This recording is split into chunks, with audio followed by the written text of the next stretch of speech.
একসময় এক জঙ্গলে এক সিংহ বাস করত, যার নাম ছিল বীর। সে ছিল শক্তিশালী এবং তার রাজ্যে কোনো শত্রু ছিল না।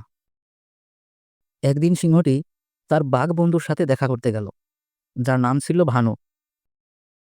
ভানু সিংহকে বলল, বীর, আমি তোমার কাছে একটি সাহায্য চাই। আমার একটি সমস্যার সমাধান করতে তোমার সাহায্যের প্রয়োজন। বীর বলল, কি সমস্যা বলো। তখন ভানু বলল, জঙ্গলের এক কোণে নতুন একটি প্রাণী এসেছে। সে জঙ্গলে এসে অন্য প্রাণীদের ভয় দেখাচ্ছে এবং তারা একে অপরকে আক্রমণ করছে। তখন বীরসিংহ বলল, আমরা তো জানি এই জঙ্গলে শান্তির রাজত্ব। কোনো নতুন প্রাণী এই জঙ্গলে ঢুকলে তাকে শাসন করা উচিত। তুমি তাকে আমার কাছে নিয়ে এসো, আমি তাকে শিক্ষা দেব। তখন ভানু বলল, না বীর, আমি জানি তুমি শক্তিশালী, কিন্তু আমরা যদি শুধু ভয় দেখিয়ে শাসন করি তাহলে আমাদের শান্তি হারাতে হবে। আমাদের কিছুটা সময় নেওয়া উচিত, তারপর শান্তির সঙ্গে সমস্যার সমাধান করা দরকার। বীর কিছুটা চুপ করে থেকে বলল, তুমি ঠিক বলেছ ভানু, আমাদের ভিন্নভাবে ভাবা উচিত। আমি তাকে কোনো ক্ষতি না করে সমাধান করতে চাই।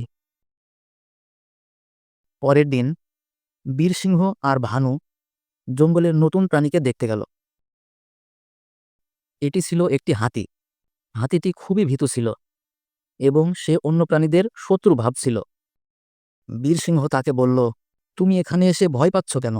আমাদের জঙ্গলে শান্তি রয়েছে, এখানে তুমি শান্তিতে থাকতে পারো, কিন্তু তুমি যদি অন্যদের ক্ষতি করতে চাও তাহলে তুমি নিজেই বিপদে পড়বে। হাতিটি কিছুই বলল না, কিন্তু সে সিংহের সদয় কথা শুনে একটু আশ্বস্ত হল। বীরসিংহ তাকে বুঝিয়ে দিল, শক্তি দিয়ে নয়, বরং বুদ্ধি আর শান্তির মাধ্যমে সকল সমস্যার সমাধান করা উচিত। বীর বলল, তুমি যদি সম্মান ও বন্ধুত্ব চাও তাহলে তোমাকে অন্যদের সাথে মিলেমিশে থাকতে হবে।